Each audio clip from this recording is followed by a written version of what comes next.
Nonsia abo adeshimama yamamu nyina adwo sanso emamu akwaba ediba virgin enwume nonsia kasebo eso kasebo yabo no ne yensa soso ene enwumre no anosemufo aso no suse yakrojin ana yeba betete ne srahni abasade amamu ene enwumre ensem no edosu dedimu akotini ebi enese Ghana mampanyina na adodankwa akufu ado wakasa ekremu ese enhihye hodede ogu akwamu ese de beyo ni nyina betimi aboy ho ban ade free coronavirus ya de no wahye kete sese Ghana ni bia ni samra no esodia ene na IGP wonhwe na ne mema no wono ene Ghanafo eni no pepepe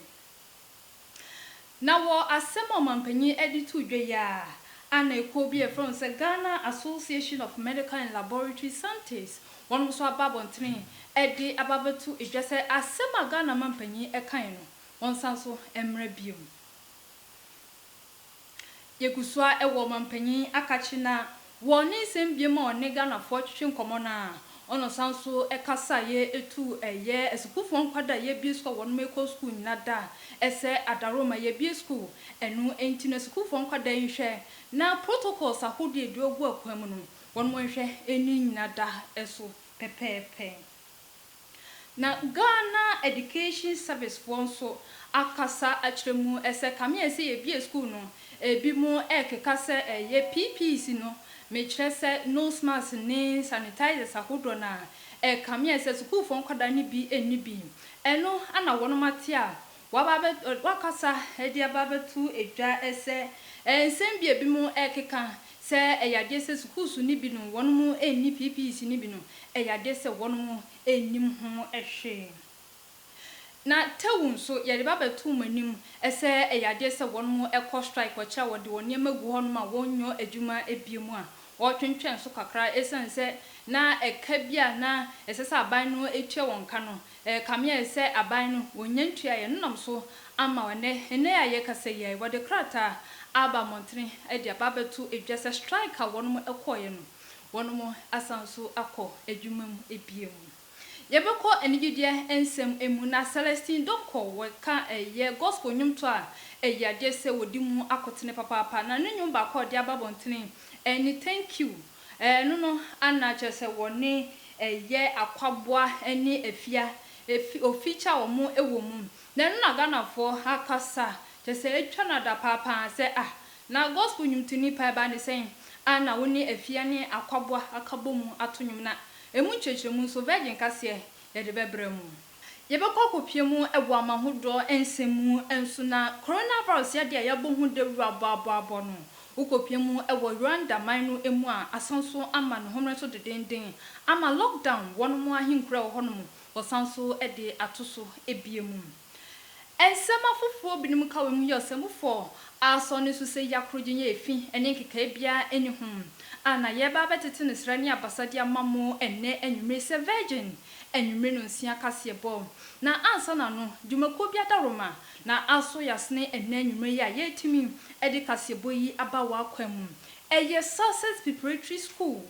open school papa edoba akọ ama wasomu ajodia ene na mekanfo Success Preparatory School edi amount ye bia school ebia na wani ayontanta nhun bebia odo oba no efa lechese school kra na no wo mu dada na ne modern bono eyade se enso ani yedia na mekanfo Success edi amount achechefo hono ebo honmodin ye papa BC nso wonum kotwe no 100% edamufo bibia ededa na kwemu ewo Success Preparatory School honom ntimi sira from ahomatrofo so na fa wo ba no ekọ na bibia ntimi enye kama emfa emmam obetimi aframu ewo 0208 278 198 0208 278 198 from na woni wonu entwetwe enkomo na fa obana ye bie school anono aye okonanda no fa no ko honum na bibia ntimi enye kama no macha kwan so ewo nsewom ade so kwantempo no eso apepepe honum na behu Success Preparatory School honum na fa oba no ko honum na bibia ebetimi aye kama mi ameji bre akenkan kasebo no edi amamo ene enwumre media meje so a enima bina adobia ye dan husma ye ba kasebo no ye di munchire mu bebrem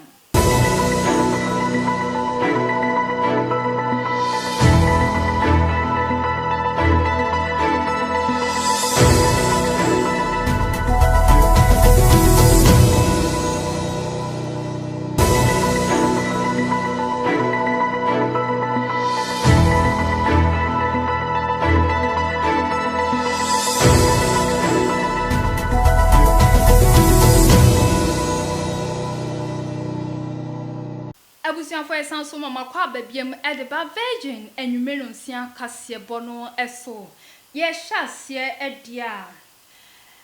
nano eye kwasie de ya anaga na mampanyi na adodankwa akufu ado ene ganafo ekasa ye ne mpanya etoso aduonu mienu eso na wo abra wo ne ganafo ekasa no chirimu ese ekamiense efiti abra coronavirus ya de no ebebepie mu ewo manga na emunum wonomo edin hyehye akodro na egu akwama ebi ene se ye hye nose mask na afensu nya hororo yensa abra no ne abra no na afensu no ye de sanitizer aye yensa won de beyo ye betimi aboye ho ban edi afri yade kodie coronavirus no na wakasa na wachemu ese ekamiense enhyehye akodro na edigu akwam no Ghana fo bi no mu ebu wonomo eni eguso won fanyo adwuma kra eno nam so ama wakasa akire eye IGP me Inspector General of Police say adaroma wonomo enhwem se de beyo na se Ghana ni bia wa ye behia se won hye nose mask na mpo se protocols ahodo edu agu akwam no yade se won hwe na wonni so no wo kire se IGP echiwope onu wo eni no pepepe. As I said, I swore to, and I quote, dedicate myself to the service and well-being of the people of the Republic of Ghana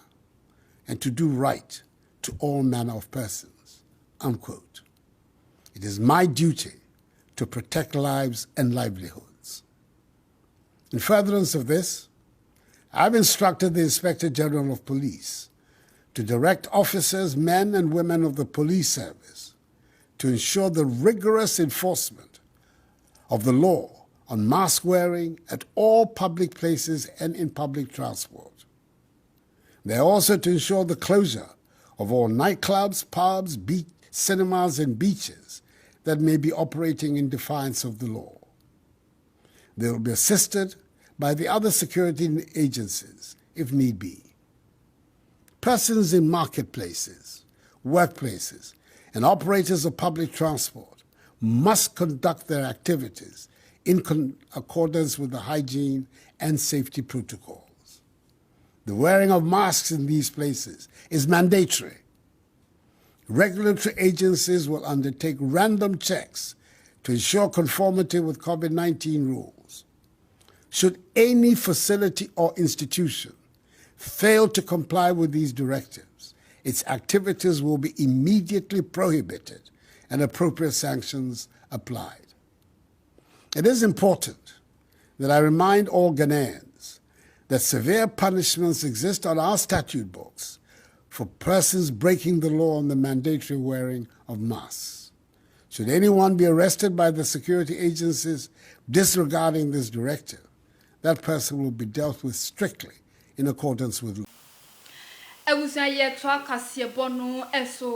Na wo asema Ghana mampanyi na adodankwa kufu ado ekasa ye di tudwa ese eye protocols ahode de gu akwam a eno no eba bebo yan kase ho ban edi afri yade kodie coronavirus no ehono eya eno ene se wahye IGP kete ne mema ese wono enhwe na protocols ahodo ye ni so na wo ebecho se wo ani so no emra no ani woni no pe ana ekubia ye from se Ghana Association of Medical and Laboratory Scientists one more ababontene omu PRO yani din ene Dr. Daniel Edujesi wakasa achiremu esesan hyehyeye Ghana mampanyi na adodankwa kufuado edi agu akwam se wo bia ye becho se eye COVID-19 protocols no wo busu no emra no eni woni pepepe no eno ana wono makasa achiremu esesan mra na Ghana mampanyi ede aba no wohwe na ongugum esan se ankwa ankohwe na dankwa ma bi no eye prisons akodre no ewo Ghana hanu se no akwa kobusu a kese nipa no kra enkom ewo ho no who in the sense yenina say ya massa the ACT no amoy who a we bedroom pempenswa MY. And I can tell you say in Drew Bibia you drew ya even at that point we didn't lock down the country. We know just a caution and who say pandemic no is still around. Now a giant near my year na I hear ya so for me, the president's statement, our the name of Tona Poso, and who the situation as is on ground, was to let us know, say, you're responsible. Young come back to the stage where we were using our face mask. Young come back to the stage where institutions near the Veronica Bucket, you are doing wherever there's a need for gathering, they're making sure the social distancing is working. For now, what's an MI? Measures we need idea who say Abwa. Let's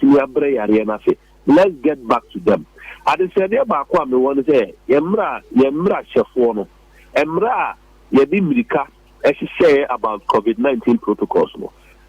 In some way, in my view, I say it's so much an overkill. The chill now in Shamakundi protocol, no swa. Your finals at 12,000 Ghana was a saying, and I say you do go to jail there 4 years. One way I menkwa, so Javonia police force circle, the previous member. Until let's have a social orientation. That's why a honor no social responsibility. Although the Muay fee, also bola, also we mantum, bola, or prapra, we have people who follow up and come and do the check. Yet we are, trust me, as we are fighting the pandemic, we end up getting a social benefit than say the target and the focus is 12,000 Ghana jail. 12,000 Ghana jail. It's so much an overkill, they need to have a look at it. And yes, enforcers will have a challenge in using a discretion as to say, what should be done to you? If you do go police station, then the work of court. Now when you're 12,000, you do go 4 years. Our prisons will be. Yeguswa Ghana mampanyina na adodankwa akufu ado. Eni ni sama one Ghana for eche na no kwasia de ya. Na wo abra wo kasa biomade a kire Ghana for ana ofasa akwanya no so etu esukufo nkwada efo ese adaroma ye bi school bia enu enti esukufo nkwada bibia enhwe na protocols ahude dia gwa kwamum ye no eni se ye hye no smas ya horo yensa na afensu no sanitize ahudo no ye de ayoyo yensa se de beyo ye nyina da betimi abo ye ho ban ade afri yade kodie coronavirus no ehum na empo akwada bibia entimi amfabia nkofia na se ode akokoma na wofo no wachire mu ss kufo nkwada nyina da enhwe na wonyina da enhwe na protocols ahudo no wonu mu eni so pepepe an no chira se sukufo nkwada ya anhwe no eni so dia enye na yesuku ya no ba ye se wo tutum no anhwe ye no mani so na yade no esan so emma no hono so de ne na oni bibia yo so obesan so atutu suku sahodo no emu biem. As we take these big steps to go back to school, your attitude, your behavior, your self-discipline will decide whether or not our schools will remain open. I'm pleading with you. Please observe the COVID-19 protocols at all times. You must maintain the level of discipline and sense of responsibility to stop the virus from spreading in your schools and for those students at home as well. Wear your masks at all times. Wash and sanitize your hands regularly. Protect yourself. Protect each other. Protect your teachers. Protect your parents. But please,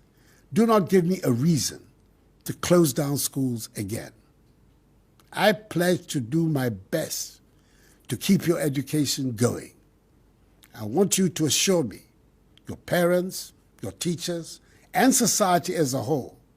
through your actions, that you will do your part as well. Nano jwade ya ana ye biebie school sahodro na efiti abra coronavirus ya de no ba o manga na mu no ekoko ba se aban no begina so no wotutu school su nimu se le be yo na school fon kwada hodro no eni wono mo achechef fon betimi abon ho ban edi afri ya de no ehwesan se ya de no ye kan ehu pa na nanu jode ya na ba beto dwa se school fon kwada eni wono mo achechef fon san so ko school dem ebiem enkonkosu ade ento wono mo adusua esom na eno aneba beto dwa se ukopie mu e wo schools ahodo no mu bia PPEs anase se nose mask na afenso no sanitizer Veronica bucket ni ye horohoro yensa no kamia se ukopie mu e wo schools no mu bia ebi ni hono ma no akwakoya rehosem kase pam na ensemi beto dwa and Ghana Education Service open power down no ya ono Deputy Director General ya ne din eni Owura Anthony Boateng waba montene e dia babetu edwase sansema Ghana fo binom kikase school fon kwada ni bi no dese wonmu eni PPs ahodo no ebi no dese wonmu enim ho ehwe Efiri se yade kodie wo COVID-19 eba besensen yenkom mu na ma nneoma nyina eye bisi basa na wo ba manga na mu asuku ahodo ni nyina ya tutu mu se de be ya yade no ebetimi abre ase elo na brano nyina na Ghana ya mampeni na nadoda kwakufuado wone yen ebekasa se de be ya ebiri bi beba wo betimi abie suku no na enkoda no etimi akwa edwuma eno na enche ye bi ya abrewa eyi puma kwemu a na nadoda kwakufuado obi esuku ahodo se enkoda no wo mo enko no mu nkosua ade enu nti wo kasa no wo sande tua so se eye nhyehyeye ahodo a wode gu akwemu esen coronavirus no entino suku ahodo no ebedi so se de ebe ya ebeboa na bonkoda no eho eban ene achechirefo a wo mo nso ewo suku nimu eho eban eno wode tu dwa se eyade a aswafo wo mo ehwe ye ho masua so ewo man Ghana mu ene wo mo hwe coronavirus no eho nsam so wo mo beboa ene aban ni hina beka bom na wo mo amankoda no ana suku ahodo no enoma bi etise Veronica bucket sanitizers, tissues, ene nua ekeka ho nyina se de be ya enkoda no ombetimi de aba wo mo ho eban eno ene na ewu kopie mu e watoye mantemu a empenifu wo mo ewo ho ene suku ahodo no kase eyade wo mo de sa nneoma wo mo enya ehunu bi esanse wo suku ahodo e watoye mantemu a eye sanitizer Veronica bucket de yan a eka ho nyina no wo mo omunya enya bi eno ene nei openi a Odi lawyer Anthony Boateng wono ye Deputy Director General wodi ababetu edwase yade a aswafo ananse hyehye ya edigu akwemu no yade o mu edi so pepepepepe enu ntino se mensini bi ewo ho na se wonya saa nneoma yi ebia na ene empenifuo no wo mu nim ho hwe enu nti empenifuo ewo ho no wo momoden so mbetwo suku ahodo ewo ho na mo de aba se de be ya wo mo de saa nneoma ni nyina ebekwakoma wo mo esense obibia eyetimamuni na ye national cake nso de yeche ema obibia enye bi enu nti yenyi obia emfirim enti mpenifuo no emu wo mu eni na ho na suku bia wonya saa akade no ebi no wo mu di ni din ebeba na wo mu de akwakoma wo mu se de be ya Ghana ebenya na ebusa ye to akase bono eso na enche bia enye de babetu manimu ese ekuo bia from say Teachers and Educational Workers Union ye jonti offer say tewu one more edikrata ba montene ese ekabia na se akade bia se ne fata se no betimi abom na one ma de kira one mo kire no etimi esipi na esita na yade se yetwi yani a akade bia hia no one mo sa egusu a enkan yem na ene yekoda esori ya one mo asanso edikrata ba montene ese striker woka se wakono yade se wode aba na wieye enche ye bia ene babeto edwase dwumaku a edi tewu meche achechefo wo mo ekira de ewo Ghana sukupon ahodo no emu wo de babeto edwase ena mo se wo mo ensem bi wo de kwoto aban ene ne mpanifuo anim efa neoma wo de kire ade empo wo mo akatua ho a aban ene ne mpanifuo ebu wo mo ni egu suo ni ntim wo mo eti etua eno ema Ghana num bi ekasa bebre se wo mo hwa eyade a amanyoku ahodo no na hye wo mu kutu pase wo mu enyesa eno enam so emma oswafo wo hwe Ghana ye homasua eso de babonten se wo besere wo mu se enka wo mu enhwe enkoda no se omo adesua mu ebekọ enkan na womo enhwe se empo so ombeti atua womo ebeye no emre foforo bi a ebeba na emum enye sabre ene wo se womo ti atua ewo abra nkwada na kogu fie a afei ene womo ebie school no ena wombeti atua eno ene nei tewu omodi aba betu edwa se ewo mu se akwada de se wo ye bibi na se pani tufu a ewo se wutie esan se pani wo hwe wo ni hwe kura no wo abatwe enu nti no enei womo ede krata tintintin akoma mpanifo se eyade atua no womo ene kan se nka wombeti atua nanso womo eboa eyade a strike no womo enya ankobi omayade se wono ede womo strike no aba ewieye esan se se biebie school sana ya nia disuafo no wono eco school sana na teacher ni bia ni ho na disua ene ade kire no akwakoye bibia ho no kakra nti se nei wasanso atena sia na se aban no mpotimi abo mo ede akade bia wono mehia momodia ne na omayade se omasanso akoso school dem se wono ekwa kire adem abusua ye nto akase bo no esu na ye na eninkopie ewo enigide ensem emu na gospel nyumtuni a wagidin wo manga na hansi an din eni Celestine Donko wadanyum fofrokra ababontina edin da so eni thank you na enyum ode babontin woni akwaboa eni afia ana eto sa anyum na enu no amaga no fododo na ekasade afa ho ese a na gospel nyumtuni pa eba ne sen ana wakwakofa akwaboa eni afia aba wonyum mu enu no eye gospel na no ana wakasa edi ni nkyeremu ato yani se wuba Ghana nyumutuo edwuma no emu a eyade ye Mama Celestine Donko wodimu akotene ebi papapa ehie wono ena wode enwom foforo apa bonten na enwom no ne title ene thank you eno na sa enwom wei wone enkofo bi etise akwaboa ene efia ena ebo sa enwom no eno na Ghana fonum bi kasa bebre se eyade a enka esum ne hande eni twaka bia enti obi a obo gospel no enya dia wobetimi ene obi obo wiase enwom no ebebo enwom enu nti se wode no album no anasa enwom na wabo no wode ko TV station anasa radio station se ye monwom no emfa mana ebi mumpo ewo ho a womo enye esanse wonde akwaboa ene efia ena eboye eno ena ne ye Mama Celestine Donko edi aba beto abonten se eyade Yesu Kristo kwa wo ba ye no ne nsam nyina ene se wa mama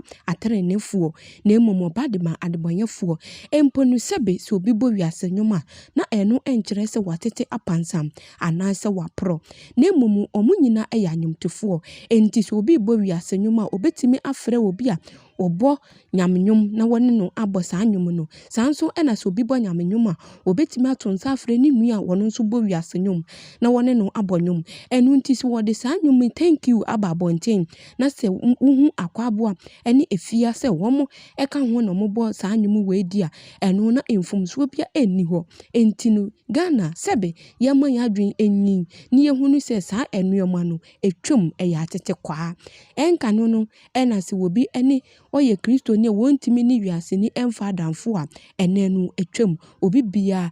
etimi efa ni nua adamfo Enyema bebre na ya femu afimu never thought I was gonna make it. There were times of disappointment, times of failure, but your grace has seen me through.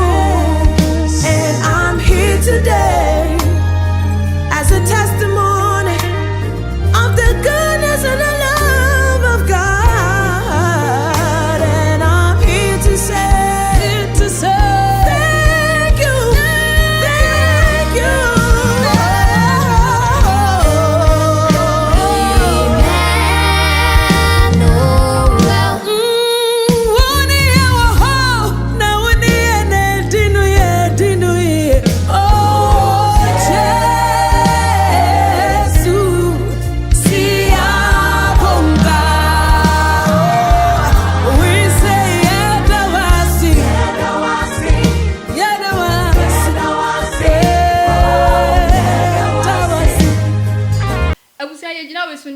kasebo no esu yeba ye de kasebo no ebeko amahodo ensem emu yeba sisia.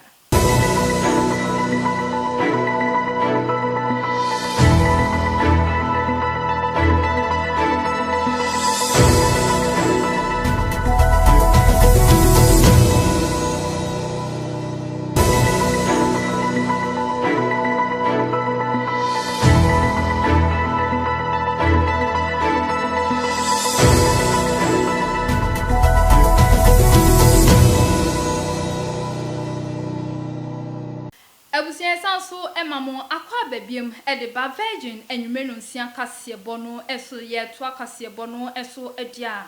na ye dan ani akopiemu ebo amahodo ensem emu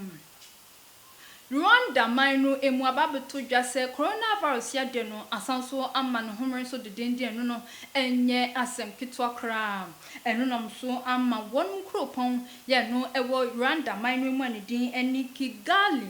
wono e dia babeto dwase ya de se lockdown no womo esanso e de tusu biem se de beyo na adehia wono ho no betimi abon ho ban e di free coronavirus ya de no ehu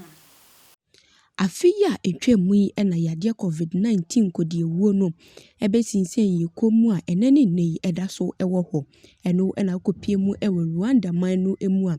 eyade a womo mampani ede lockdown akoto womo ahenkura ede Kigali eho na lockdown wode ato womo so se na makomako dunum womo fanko lockdown esanse yade no ma na ema ne humni so sanso na dodo na efemu ehwere womo enkwa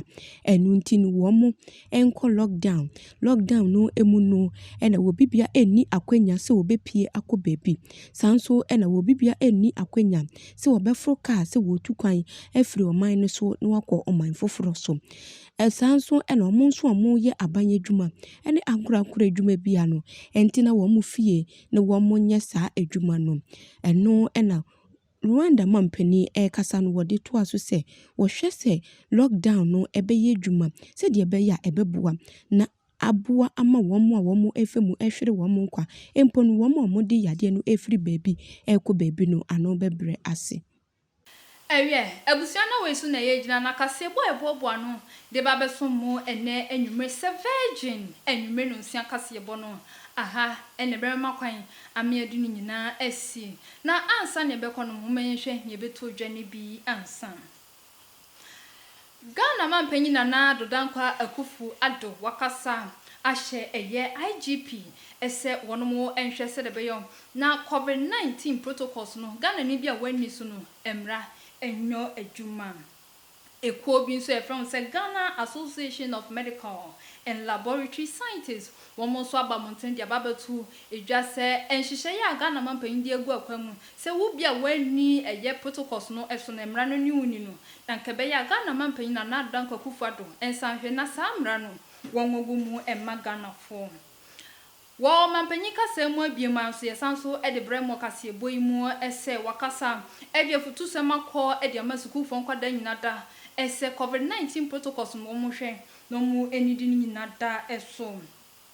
Ghana Education Service Fonso elpanyi pa oda no eni owura Anthony Boatin so akasa akyeremu se ekame ese Ghana fo bi no mu kasa pa ese schools ni bi onuma PPs no onu mu eni bi na owura yi kasa ye na wakyeremu ese nsemu a Ghana fo kika no yade se wonu mu enim ho hwe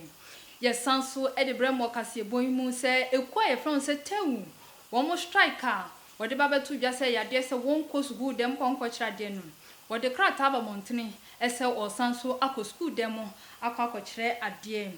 woni yidi nsemu nso ye de bremo se Celestine Donko ya wabo nyum foforo kra wode akwaboa ene afia eka ho ebinum wakasanso akyeremu na wo amahodo so nsemu nso no ye de bremo kase boyimu ese Rwanda manu emu COVID-19 no asanso ama no homre so pa amenam so wonu kropon e wo ho no man din eni Kigali wode eye lockdown atuso se de beyo no betimi abon ho ban edi afri yade no ehu ensema foforo binum ka we hu ya osemufo esono so se ya krojin eni de ba beso mu ene enwumre se virgin enwumre no nsia kase bom na hye no so ese kasebo enjuboko bi adaroma ne boy echidom amyetimi edebremu enne enwumren eye Success Preparatory School ye bi school awofo mo hwemi upe school papa edoba akọ na wotumi asua ade no abaye panyi papa wo manga na mudia ene na make for Success Preparatory School ede amount wono mo kira ade papa bo homoden no mu school dan so de edutwam efeye papa o ma kira kwan ewo adesu nsewom kwantempọ no eso anase frempanifo na wonu wo mo entwetwe nkomo na fa oba no ekọ na bibia ntimi enye kama eye 0208 278 198 0208 278 198 nafa obano ekoho nonko suade na omrameye odachi doctor odachi teacherni odachi semtroni onkonko ye ohonum na nso enya uti edidimu ewie kasebo no esina me ameje bre ekenkan kasebo ide mamu enne enwumre medi ameje so a enima bina adobia ye mamu nyina mo no hwani tia adehye